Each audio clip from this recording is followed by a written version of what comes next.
Die musiek waarna jy tans luister is die musiek vir 'n nuwe dokumentêre program vir die Suid-Afrikaanse Toerisme Raad.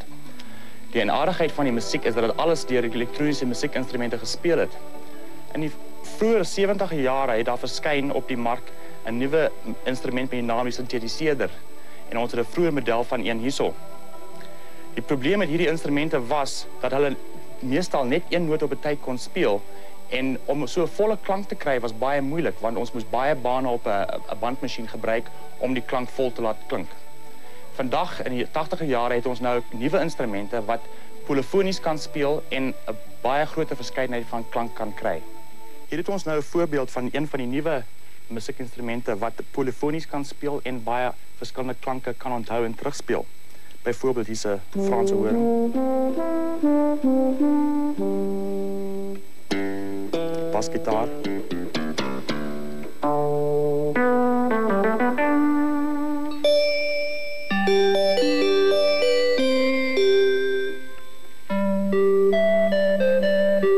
Ons kan ook die klanke wat ons vervaardig het baie verander. Byvoorbeeld ons kan die note buig.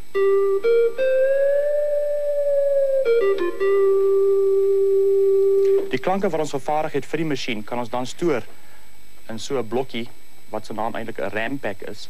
Die klanke word daarin so 'n blokkie hou 64 klanke, verskillende klanke. En ons kan hulle net deur 'n knoppie te druk almal terugroep. Byvoorbeeld hier is 'n kalimba.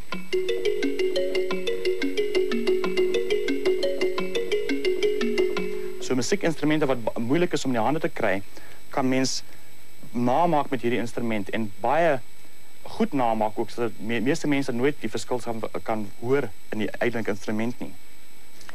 Net soos die vorige instrument nou regte instrumente kan naboots, is dit nou 'n hele nuwe ontwikkeling in die musiek deur hierdie tipe instrument wat se naam 'n sampler is. Ongelukkig vorder die tegnologie nou so vinnig dat daar nog nie Afrikaanse woorde vir hierdie masjiene is nie. Wat hy doen is hy neem verskillende klanke op wat ons kan hoor. In ander woorde, ons kan 'n regte trompet vat of 'n regte stryker vat en hy stoor hom, hy vat daai klank, verander hom in klein nommertjies in en stoor daai klank op so 'n floppy disk. Deur hierdie disk nou in die masjien in te laai, kan ons die regte klank terugroep en daai klank nou op die klawerbord speel. Soos byvoorbeeld hier is 'n koor.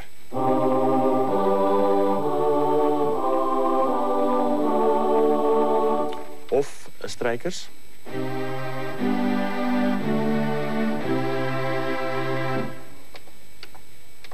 Hier is cellos.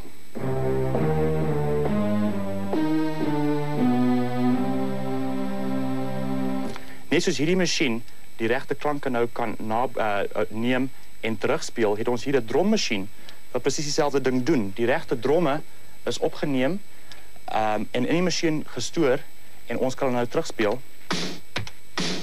Simbale, tamboerien.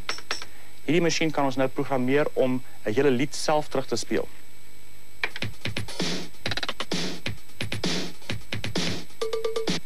Enige ateljee het ook natuurlik altyd 'n klavier nodig en hier het ons 'n klavier waar elke noot van 'n regte klavier nou gesample is en ons kan hom terugspeel net soos 'n regte klavier.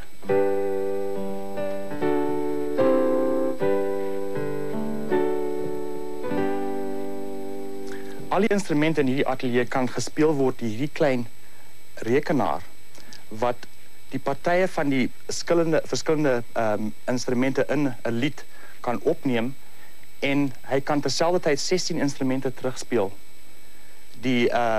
Nadat die partye ingevoer is, kan ons hulle verander. Ons kan 'n ander instrument kies byvoorbeeld of ons kan die verkeerde note uithaal, die regte note insit, die stuk musiek vinnig laat speel of stadig laat speel. Hier is 'n klein voorbeeld van 'n stuk musiek wat ingevoer is in die rekenaar in. Dit het omtrent 'n halfuur gevat en dit klink so.